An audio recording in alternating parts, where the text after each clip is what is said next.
თბილისის ბაგა-ბაღების მართვის სააგენტოს ხელმძღვანელმა 2024 წელს სააგენტოს მიერ განხორციელებული სამუშაოების ანგარიში წარადგინა. სააგენტოს ხელმძღვანელმა ყურადღება გაამახვილა ინფრასტრუქტურულ პროექტებზე, ახალი ბაღების მშენებლობაზე, მათ განახლება რეაბილიტაციასა და სხვადასხვა სოციალურ საგანმანათლებლო პროგრამაზე.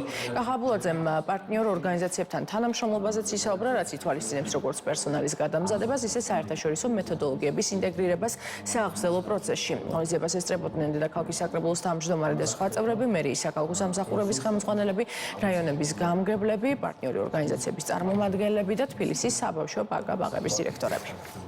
ახალი სააღზელო წელი დაიწყო 5 ახალი საბავშვო ბაღის გახსნით, 2 საბავშვო ბაღის სრული სარეაბილიტაციო სამუშაოებით გამოირჩეოდა ის წელი ასევე იმითი, რომ ჩვენ მნიშვნელოვანი პროექტების დაწყება მოვახერხეთ, რომელიც 2025 წლის განმავლობაში შევაეტაპობრივად ექსპლუატაციაში მიმდინარეობს 8 ინფრასტრუქტურულ ახალ პროექტზე მუშაობა.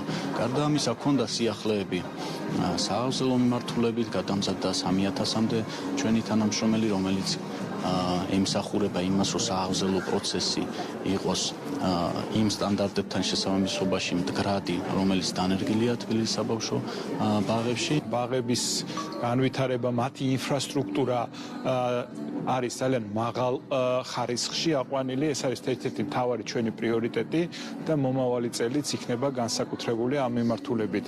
მე მინდა გითხრათ, რომ დაახლოებით 30 ბაღი არის ბოლო წლების განმავლობაში უკვე აშენებული. გვაქვს ძალიან ბევრი მიმდინარე მშენებლობები, ასევე ხდება რეაბილიტაციები.